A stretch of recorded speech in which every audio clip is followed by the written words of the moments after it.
మత సామరస్యానికి ప్రతీకగా నిలిచే రొట్టెల పండుగకు నెల్లూరు జిల్లా బారాషాహీద్ దర్గా ముస్తాబవుతోంది. ఈ నెల 12 నుంచి రొట్టెల పండుగ మొదలు కానుంది. భక్తుల సౌకర్యార్థం 7 కోట్ల రూపాయలతో అభివృద్ధి పనులు శరవేగంగా చేస్తున్నారు. దేశ విదేశాల నుంచి భక్తులకు వస్తున్నందున ఎలాంటి ఇబ్బందులు కలగకుండా ఏర్పాట్లు చేస్తున్నారు. గతంలో శాశ్వత మరుగుదొడ్లు లేకపోవడం వల్ల మహిళలు ఇక్కట్లు పడ్డారు. ఈ ఏడాది అలాంటి పరిస్థితి ఎదురుకాకుండా జాగ్రత్తలు తీసుకుంటున్నారు.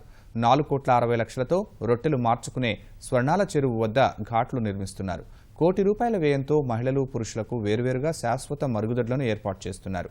భక్తులు విశ్రాంతి తీసుకునేందుకు 75 లక్షలతో ముసాఫిర్ ఖానా నిర్మించారు.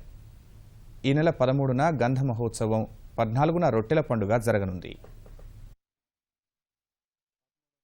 గంధమోత్సవం బారాషీద్నాన గంధమోత్సవం 14వ తేదీ వచ్చి రొట్టెల పండుగ బారాషీద్నాన ముక్కుబుడి రొట్టెలు, 15వ తేదీ తాహ్లీల్ ఫాతిహా.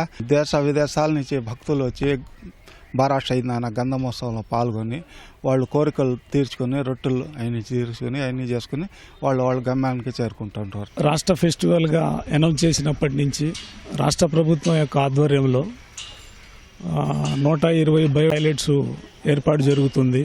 అలాగే ఘాట్ కూడా ఏర్పాటు చేయడం జరిగింది. లేడీస్కు, జెంట్స్కు బాత్రూమ్స్ కూడా ఏర్పాటు చేశారు. ఎవరన్నా డివోటీస్ ఇక్కడికి వచ్చి స్టే చేయడానికి అనుకూలంగా ఉండటానికి ముసాఫిర్ ఖానా కూడా ఈ సంవత్సరం ఏర్పాటు చేయడం జరిగింది. టూరిజం డిపార్ట్మెంట్ వారిచే 4,60,00,000తో బెయితింగ్ ఘాట్లు నిర్మించాం.